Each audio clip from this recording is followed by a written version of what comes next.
नमस्कार. नीतिस्पंदन या चॅनलमध्ये आपले सहर्ष स्वागत आहे. आज आपण ह्या व्हिडिओमध्ये पाहणार आहोत पापमोचनी एकादशी व्रत कसे, केव्हा, त्याचे नियम आणि त्याची फलप्राप्ती काय आहे याविषयी माहिती. पापमोचनी एकादशी यंदाच्या वर्षी 15 मार्च 2026 रविवारी रोजी साजरी होईल. एकादशी तिथी सुरू होईल 14 मार्च सकाळी 8:10. एकादशी तिथी समाप्त होईल 15 मार्च सकाळी 9:06. म्हणून उदया तिथीनुसार 15 मार्च 2026 रोजी एकादशीचे व्रत केले जाईल. या दिवशी सकाळी लवकर उठून स्नान करून भगवान श्री विष्णूंचे ध्यान करावे. देवघरात श्री विष्णूंची पूजा करावी. एकादशी व्रताचा संकल्प करावा. श्री विष्णूंचा पिवळी फुले, पिवळी फळे, पिवळी मिठाई, पिवळे वस्त्र, हळद किंवा पिवळ्या चंदनाचा टिळा लावावा. धूप, दीप, नैवेद्य, जल अर्पण करावे. आरती करावी. ओम नमो भगवते वासुदेवाय नमः हा मंत्र जास्तीत जास्त वेळा म्हणावा. पापमोचनी एकादशीची व्रतकथा वाचावी किंवा ऐकावी. ती कथा या व्हिडिओमध्ये पुढे दिलेली आहे. ती कथा सेव्ह करा व पापमोचनी एकादशीच्या दिवशी ही कथा वाचा किंवा ऐका. याचा लाभ आपल्याला अवश्य मिळेल. या व्रतामुळे आपणाकडून केलेल्या जाणत्या अजाणत्यापणातून झालेल्या पापांचा, दुष्कृत्यांचा नाश होतो. पापांपासून मुक्ती मिळते. जीवनात सुख, शांती आणि सौभाग्य प्राप्त होते.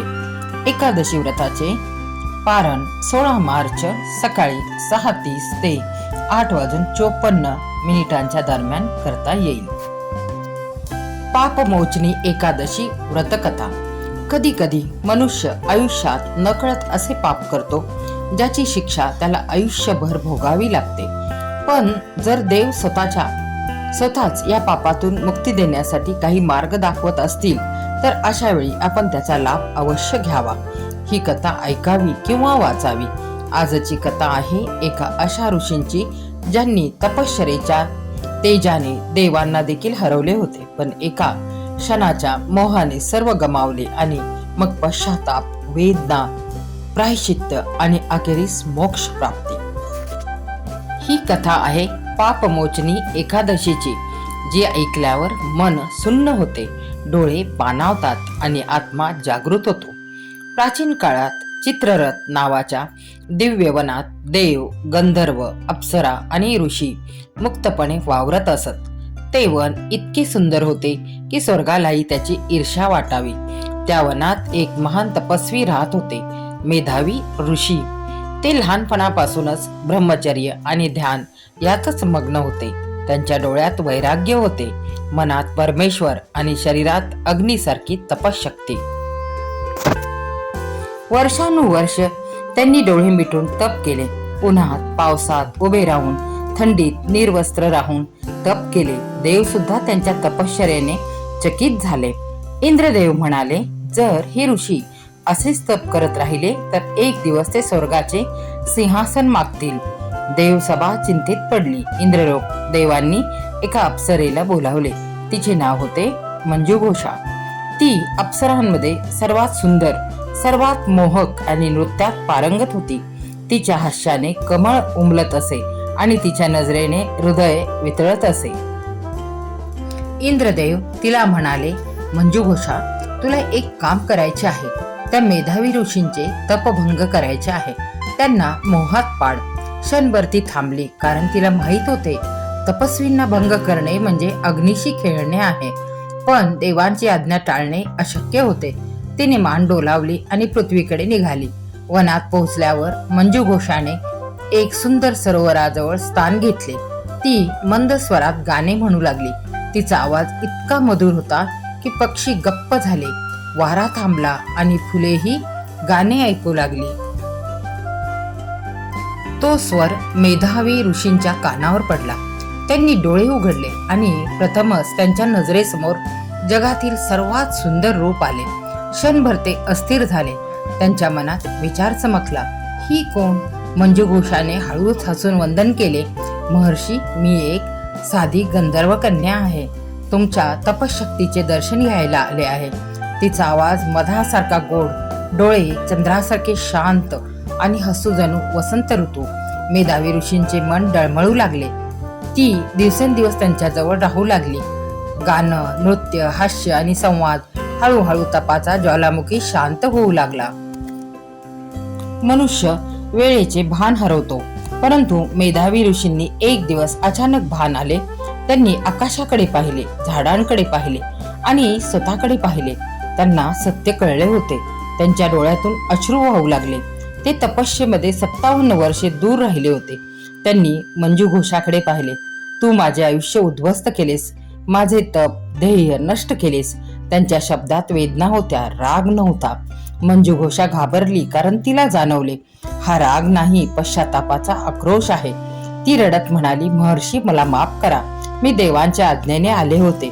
पण शब्द संपण्याआधीच मेधावी ऋषींनी शाप दिला, तू पिशाच्य बनेल. मेधावी ऋषींच्या तोंडातून शब्द निघाले. क्षणार्धात आकाशात गर्जना झाली. मंजू घोषाच्या शरीरातून तेज नाहीसे झाले. तिचे सुंदर रूप वितळू लागले. केस विस्कटले, डोळे लाल झाले, त्वचा काळवंडली आणि पुढच्या क्षणी ती एक भयानक पिशाच्य बनली. तिच्या तोंडातून किंकाळी बाहेर पडली. महर्षी मला वाचवा. मेधावी ऋषींनी तिच्याकडे पाहिले. त्यांच्या डोळ्यातून अश्रू वाहू लागले. मी राग अहंकाराच्या भावनेतून एका स्त्रीला शाप दिला. त्यांचे तपही नष्ट झाले होते. वर्षे वाया गेली होती. आता पापही माती आले होते. ते म्हणाले, मंजू घोषा, माझ्या शापाचा परिणाम मी बदलू शकत नाही, पण तुला मुक्तीचा मार्ग सांगतो. चैत्र कृष्ण पक्षातील पापमोचनी एकादशी व्रत कर. पूर्ण श्रद्धेने उपवास कर. मन शुद्ध ठेव. भगवान श्री विष्णूंचे ध्यान कर. त्या दिवशीचे व्रत तुझे पिशाचत्व नष्ट करेल. या एकादशीच्या व्रतामुळे सर्वात मोठे पाप नष्ट होतात. मेधावी ऋषी आपल्या वडिलांकडे गेले, म्हणजेच ऋषी च्यवन यांच्याकडे गेले. ते एका पवित्र आश्रमात ध्यान करत होते. त्यांना मेधावी ऋषींनी सर्व घटना सांगितली. च्यवन ऋषी म्हणाले, पाप केलेस हे खरे, पण पश्चातापाची भावना ही देखील मोठे पुण्य आहे. चूक लक्षात येणे, ती सुधारण्याची तयारी असणे. तू ही पापमोचनी एकादशीचे व्रत कर. मन, वाणी, कर्म शुद्ध ठेव. त्या दिवशी भगवान श्री विष्णूंचे पूर्ण श्रद्धेने स्मरण कर. त्यामुळे मनुष्याच्या आत्म्यावरील सर्व काळे डाग स्वच्छ होतात. पुढे मेधावी ऋषींनी पापमोचनी एकादशीचे व्रत केले. मंजू घोषा यांनी देखील पापमोचनी एकादशीचे व्रत केले. त्यामुळे ते दोघेही पापमुक्त झाले.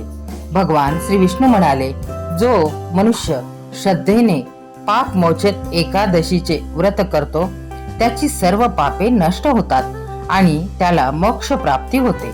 जो मनुष्य या दिवशी उपवास करतो, श्री विष्णूंचे नामस्मरण करतो, चुकांची कबुली देतो, चुका सुधारण्याची प्रतिज्ञा करतो, त्याच्या जीवनात अंधार राहत नाही. त्यामुळे हे व्रत पूर्ण श्रद्धेने करावे. देव आपल्या सर्व मनोकामना पूर्ण करतील.